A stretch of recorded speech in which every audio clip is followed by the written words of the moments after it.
Hello बच्चों, स्वागत है आपका अपने YouTube चैनल MW सर पर।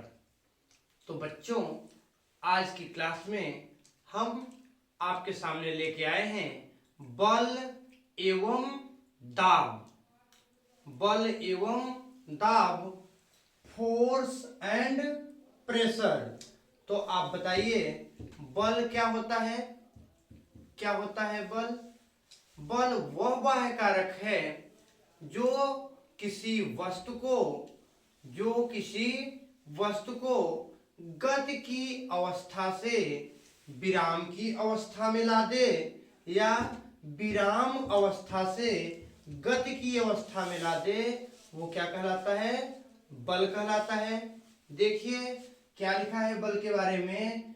बल यानी फोर्स, बल एक धक्का या खिंचाव है जो किसी वस्तु के स्थिति में परिवर्तन करता या परिवर्तन करने की प्रवृत्ति रखता है, बल कहलाता है। क्या कहलाता है? बल कहलाता है। तो या तो स्थिति में परिवर्तन कर दे या करने का प्रयास करे, उसे क्या कहते हैं? बल कहते हैं।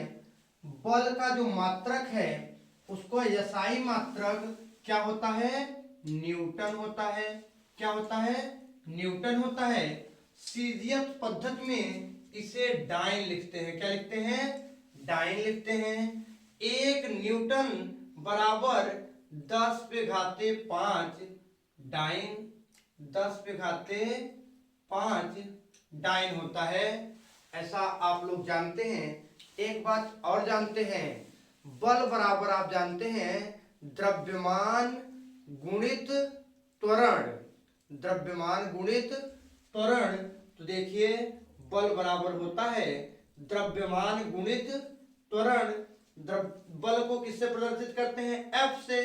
F बराबर होता है m इंटू ए, यम इंटू ए। हम इसकी एक और यूनिट निकाल सकते हैं। कौन सी यूनिट? यमकेएस पद्धति में इसका मात्रक क्या होगा? तो यमकेएस पद्धति में द्रव्यमान को क्या लिखते हैं? किलोग्राम लिखते हैं। क्या किलोग्राम लिखते हैं ना? किलोग्राम। और त्वरण को क्या लिखते हैं? मीटर प्रति सेकंड स्क्वायर ना। तो इसका एक मात्रक किलोग्राम मीटर प्रति सेकंड स्क्वायर भी होता है। क्या होता है? किलोग्राम मीटर प्रति सेकंड स्क्वायर। और इसके इसी मान से इसे किलोग्राम मीटर प्रति सेकंड स्क्वायर को ही न्यूटन कहते हैं। इसी से सीजीएस पद्धति में इसका मान 10⁵ डाइन आता है। फिर आपको हम बताएंगे बल के प्रकार। क्या बताएंगे? बल के प्रकार। बल कितने प्रकार का होता है? 2 प्रकार का होता है। कौन बल? एक है संपर्क बल और दूसरा असंपर्क बल। यदि आप बल लगाते हैं और उसके संपर्क में लगाते हैं तो उस बल को क्या कहेंगे? संपर्क बल कहते हैं, कांटेक्ट फोर्स कहते हैं। और एक बल ऐसा होता है कि संपर्क में नहीं होते हैं फिर भी बल लगता है, उन्हें कहते हैं नॉन कांटेक्ट फोर्स। क्या कहते हैं? Non contact force. देखिए संपर्क बल 2 प्रकार का होता है। एक होता है पेशीय बल, दूसरा होता है घर्षण बल। पेशीय बल को मस्कुलर फोर्स कहते हैं। क्या कहते हैं? Muscular force. देखिए इसे कहते हैं मस्कुलर फोर्स।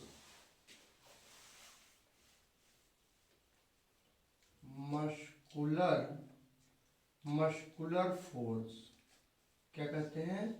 मस्कुलर फोर्स कहते हैं। देखिए पेशीय बल क्या है? आप किसी बाल्टी को उठाते हैं ना पेशियों की सहायता से, ऐसे बल को क्या कहेंगे? पेशीय बल कहेंगे। क्या कहेंगे? पेशीय बल कहेंगे।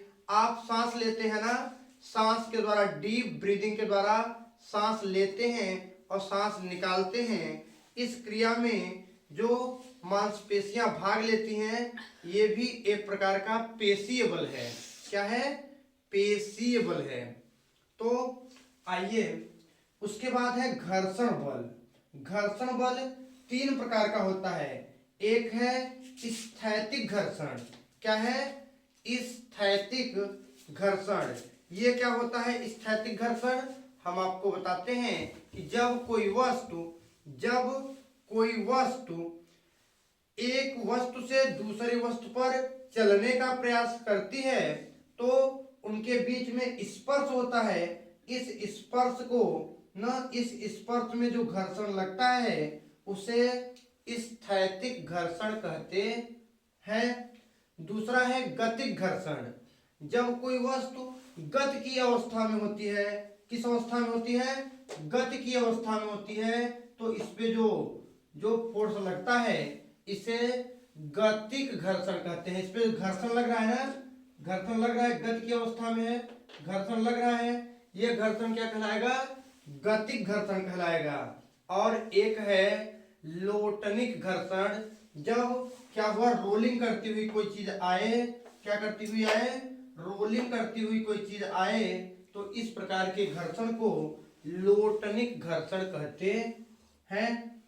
फिर देखिए, बल 2 प्रकार के थे, एक संपर्क और दूसरा असंपर्क। असंपर्क बल 3 प्रकार के होते हैं। चुंबकीय बल कहते हैं मैग्नेटिक फोर्स। देखिए, एक चुंबक दूसरे चुंबक को बिना संपर्क में आए ही क्या करता है? अट्रैक्ट करता है। हाँ, ये बात अलग है कि चुंबक में 2 पोल होते हैं, एक नॉर्थ पोल और दूसरा साउथ पोल। जब एक ही प्रकार के पोल आपस में लगाए जाते हैं तो इनके बीच में क्या होता है? प्रतिकर्षण होता है। और जब अपोजिट डायरेक्शन में लगाए जाते हैं तो इनके बीच में क्या होता है? आकर्षण होता है। देखिए, ऐसे चुंबक होता है, ऐसे, ये हो गया नॉर्थ पोल और ये हो गया साउथ पोल। एक दूसरा चुंबक है, ये इसका हो गया नॉर्थ पोल, इसका हो गया साउथ पोल। ठीक है, तो या इसका ये हो गया साउथ पोल और ये हो गया नॉर्थ पोल। तो नॉर्थ पोल साउथ पोल के संपर्क में जैसे ही आता है, अपोजिट डायरेक्शन में है, एक दूसरे से क्या हो जाते हैं? चिपक जाते हैं, कांटेक्ट बना लेते हैं। और अगर यहाँ नॉर्थ पोल हो और यहाँ पे साउथ पोल हो चुंबक का, तो ये एक दूसरे को क्या करते हैं? प्रतिकर्षित करते हैं। क्या करते हैं? प्रतिकर्षित करते हैं। इस प्रकार से चुंबकीय बल होता है। एक है स्थिर वैद्युत बल।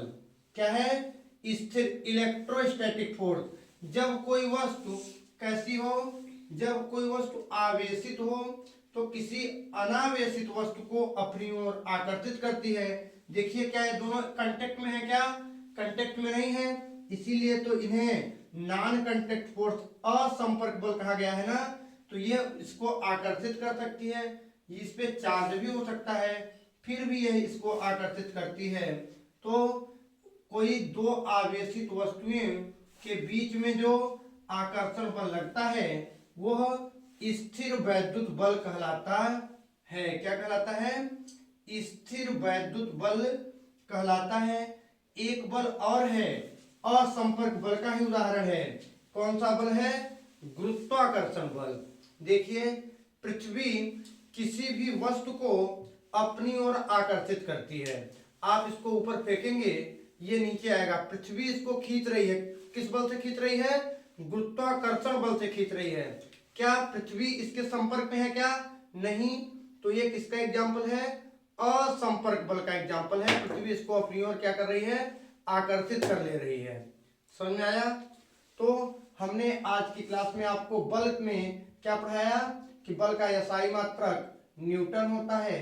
इसका जो एमकेएस पद्धति में मात्रक किलोग्राम मीटर पर सेकंड स्क्वायर होता है। बल 2 प्रकार के होते हैं, संपर्क और असंपर्क।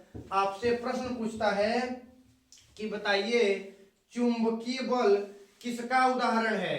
पहला ऑप्शन होगा संपर्क बल का, दूसरा होगा असंपर्क बल का। बताइए चुंबकीय बल किसका एग्जाम्पल है? असंपर्क बल का। किसका? असंपर्क बल का। फिर पूछेगा घर्षण बल किसका उदाहरण है? घर्षण बल बताइए, घर्षण होगा तो संपर्क में रहेंगे तभी तो घर्षण होगा। तो घर्षण बल किसका एग्जाम्पल है? संपर्क बल का एग्जाम्पल है ना। फिर आपसे पूछेगा बताइए गुरुत्वाकर्षण बल कैसा बल है? पहला ऑप्शन दे देगा, पहला ऑप्शन देगा संपर्क बल, दूसरा असंपर्क बल, तीसरा दोनों, चौथा इनमें से कोई नहीं।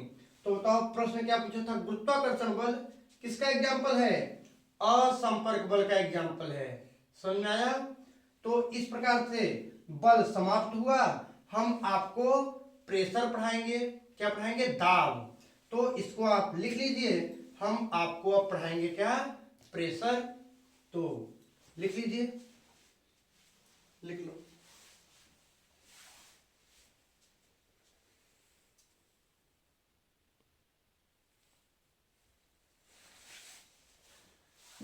तो आइए बच्चों, अब बताते हैं आपको क्या? दाब बताते हैं। क्या बताते हैं? दाब बताते हैं। दाब क्या है? दाब क्या है? देखिए, जब आप किसी पे क्या करते हैं?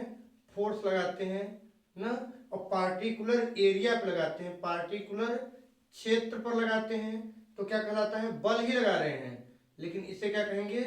दाब कहेंगे। देखिए, दाब क्या कहते हैं? प्रेशर प्रति एकांक क्षेत्रफल पर, किस पर?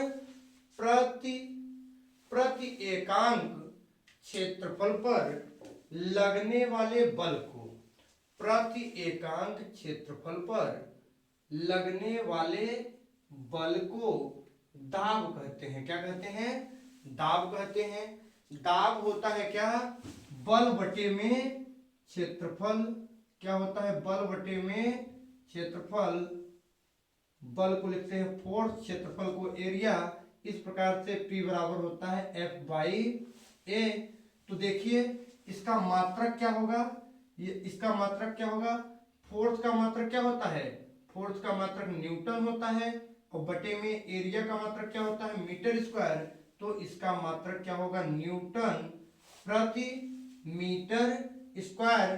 पास्कल नामक वैज्ञानिक ने प्रेशर पे काम किया था, इसलिए इसके यूनिट में पास्कल भी लिखा जाता है। क्या लिखा जाता है? पास्कल भी लिखा जाता है। यह भी न्यूटन मीटर स्क्वायर के बराबर ही होता है। देखिए यहाँ पे लिखा है 1 न्यूटन प्रति मीटर स्क्वायर। 1 पास्कल बराबर कितना होता है? 1 न्यूटन प्रति मीटर स्क्वायर। फिर आपके यहाँ एक हेडिंग है, दाब का दैनिक जीवन में अनुप्रयोग।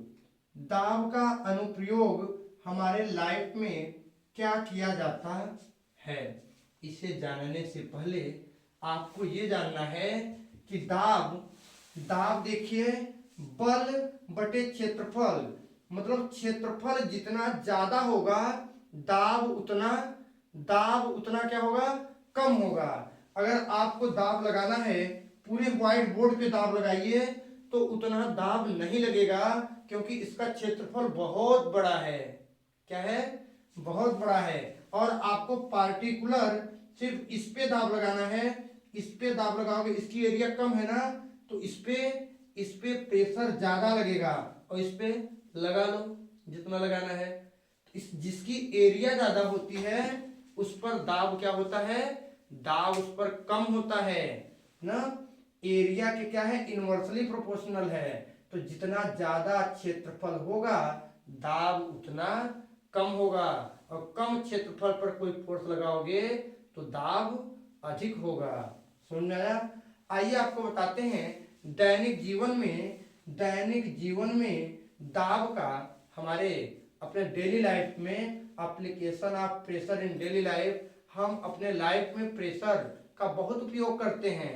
आपको हम बताएं, जैसे बैग तथा सूटकेस के जो हत्थे होते हैं वो कैसे बनाए जाते हैं? चौड़े बनाए जाते हैं, ताकि हाथ पर या कलाइयों पर दम कम लगानी पड़े। कैरी बैग लेते हैं और लेके दौड़ते हुए चढ़ जाते हैं स्टेशन पे, जबकि उस पर भार काफी ज्यादा है, सर पे उठा लोगे तो चल नहीं पाओगे, लेकिन कैरी बैग ले लिए हो तो आसानी से लेके चले जाते हो। तो ये भी प्रेशर का ही प्रभाव है। किसका प्रभाव है? दाब का ही प्रभाव है। देखिए, जो भवन बनाए जाते हैं, भवन की नींव जो है वो चौड़ी बनाई जाती है। क्या बनाई जाती है? नींव चौड़ी होती है, फिर उस पे 9 इंच की दीवार, 4 इंच की दीवार उठाई जाती है। उनकी नींव चौड़ी इसलिए बनाई जाती है कि उस पे क्या है, अगर प्रेशर पड़े तो एरिया ज्यादा हो, अगर दाब भी पड़ता है ना, उस पे फोर्स भी पड़ता है तो एरिया ज्यादा हो, दीवार बैठे ना नींव ना बैठे, इसलिए नींव क्या होती है, चौड़ी बनाई जाती है। और उस पे जो बाकी आइटम रखे जाते हैं उससे कम एरिया पे रखे जाते हैं। अगर तीसरा अनुप्रयोग की बात करें तो रेलवे की जो पटरियां होती हैं उनमें सीमेंट व लोहे के तख्ते बनाए जाते हैं, ताकि रेलगाड़ियां जब उन पे दबाव डालें तो वो फैल जाएं, और फैल जाएंगी तो एरिया बढ़ जाएगी, क्षेत्रफल बढ़ जाएगा तो दाब कम हो जाएगा। तो ऐसे बहुत सारे अनुप्रयोग हैं प्रेशर के, आपके डेली लाइफ में भी हैं कुछ ऐसे एक दो जो आपके डेली लाइफ में प्रेशर का प्रभाव हो। आप हमारे पास कमेंट बॉक्स में लिखिए कि गुरुजी ये होता है प्रेशर का प्रभाव। दूसरा है वायुमंडलीय दाब, एटमॉस्फेरिक प्रेशर। देखिए, हमारा वातावरण भी प्रेशर के आधार पर ही है। जैसे पृथ्वी के चारों ओर गैसों का घना आवरण पाया जाता है ना, इसे वायुमंडल कहते हैं। क्या कहते हैं?